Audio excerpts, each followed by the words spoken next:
Islamic revolutionary guard core. Islamic revolutionary guard core यानी IRGC एक ऐसा संगठन जिसने आधी सदी में ईरान की राजनीति, पश्चिम एशिया की रणनीति और कई युद्धों का नक्शा बदल दिया।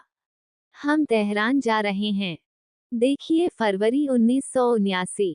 हवा में क्रांति की गंध है। बारूद की हल्की महक भी महसूस कीजिए। और महसूस कीजिए एक बेचैनी, जैसे दुनिया नए सिरे से बन रही हो। हर तरफ लोग हैं, हाथों में अलग अलग तरह की बंदूकें, पर आंखों में एक ही आग, न पूर्व न पश्चिम, सिर्फ इस्लामिक रिपब्लिक। शाह जा चुके हैं। 2-2.5 हजार साल पुरानी फारसी राजशाही कुछ ही दिनों में ढह गई है। सदियों से सत्ता का प्रतीक मोर सिंहासन अब इतिहास के मलबे में पड़ा है। उधर चलते हैं जहां भीड़ लगी है। यहाँ तेहरान के एक साधारण से दफ्तर में मौलवियों और सैन्य कमांडरों की बैठक चल रही है। बहस सिर्फ एक सवाल पर है, अब बंदूकों पर नियंत्रण किसका होगा? इस सवाल का जवाब अगले 50 साल तक गूंजने वाला है। सत्ता के केंद्र में है आयतुल्लाह रूहुल्लाह खुमैनी। मई 1979 की तरफ बढ़ रहे हैं। खुमैनी के आदेश से जन्म ले रहा है एक नया संगठन, इस्लामिक रिवॉल्यूशनरी गार्ड कोर या सेपाहे पासदारान।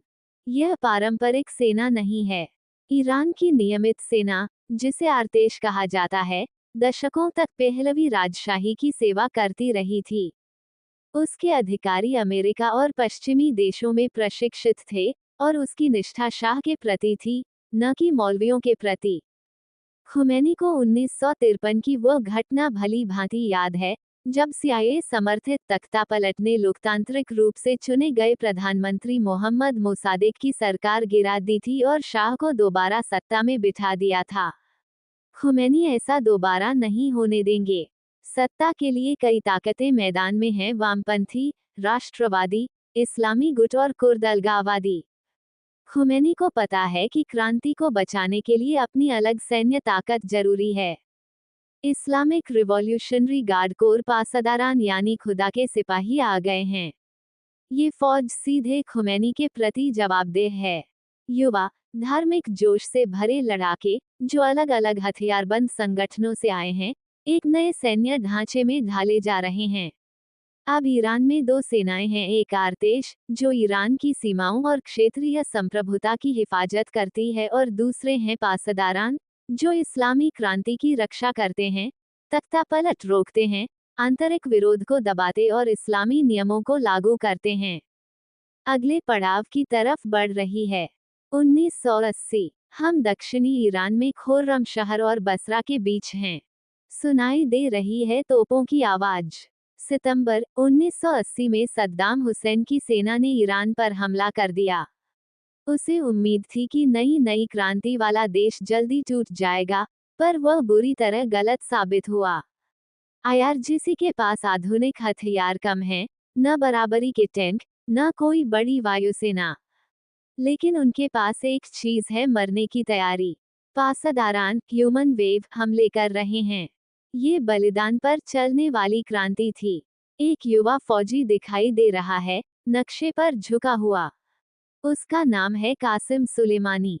सिर्फ 22 साल का, अभी अभी पासदारान में शामिल हुआ है। वह युद्ध के भूगोल को पढ़ सकता है। आपको अभी नहीं पता है कि वह आगे क्या बनेगा, उसे भी नहीं, पर जब वह नक्शे पर अपनी उंगली फेरता है, तो आपको महसूस होता है कि यह आदमी इतिहास की दिशा बदल सकता है। इस जंग को यहीं छोड़कर जा रहे हैं बेरूत की तरफ। 1983 का साल। हम लेबनान की बेका घाटी में हैं।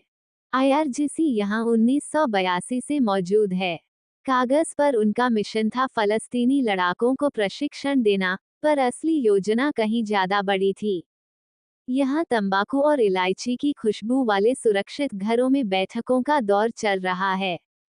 यहाँ IRGC का कुसफोस एक नए संगठन की नींव रख रहा है, ये हिजबुल्लाह है।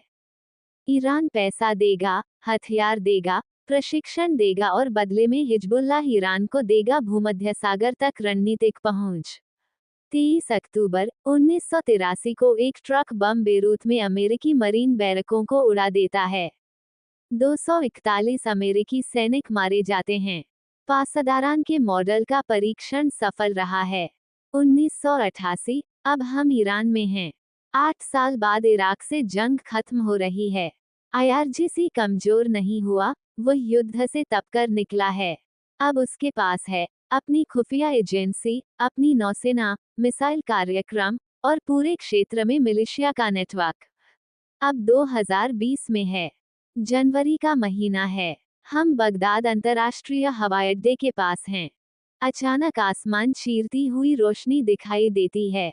2 अमेरिकी MQ-9 रीपर ड्रोन मिसाइल दागते हैं। कुछ ही सेकंड में गाड़ियां जल उठती हैं। मरने वालों में एक नाम है मेजर जनरल कासिम सुलेमानी, वही युवक जो कभी नक्शे पर उंगली फेर रहा था। वह 2 दशकों से IRGC की कुड्स फोर्स का कमांडर था। पश्चिम एशिया का शायद सबसे प्रभावशाली सैन्य व्यक्ति। वाशिंगटन उसे दुनिया का सबसे बड़ा आतंक समर्थक कहता था। तेहरान उसे शहीद मानता था जब वह जीवित था, तब भी। अब उसकी याद में सड़कों पर लाखों लोग उतर आते हैं, वापस लौट रहे हैं 2025 में। IRGC वैसा नहीं है जैसा उसके संस्थापकों ने कल्पना की थी, फिर भी ठीक वैसा ही है जैसा वे चाहते थे। ये ईरान की औपचारिक अर्थव्यवस्था के 10 से 15% हिस्से को नियंत्रित करता है। उसके कुड्स फोर्स के रिश्ते हैं हिजबुल्लाह, हमास, यमन के हुती और इराक सीरिया की कई मिलिशियाओं से। उसने ऐसा बैलिस्टिक मिसाइल कार्यक्रम बनाया है जो अमेरिकी ठिकानों और इस्राएली शहरों तक पहुंच सकता है। उसने प्रतिबंधों, हत्याओं और साइबर हमलों को झेला है। IRGC सिर्फ ताकत की कहानी नहीं है, यह आम लोगों की नैतिकता की निगरानी करता है। पर उसके कई कमांडरों के बच्चे यूरोप में पढ़ते हैं। 2022 में जेब महसा अमीनी की मौत के बाद महिलाएं सड़कों पर उतरी, तो उसी IRGC से जुड़े बलों ने उस आंदोलन को दबाने में भूमिका निभाई। आज लगभग आधी सदी बाद IRGC उस जंग से मुकाबिल है जिसकी सबसे लंबी तैयारी उसने की थी। वह इस्राएल और अमेरिका से दोहरा मोर्चा ले रहा है।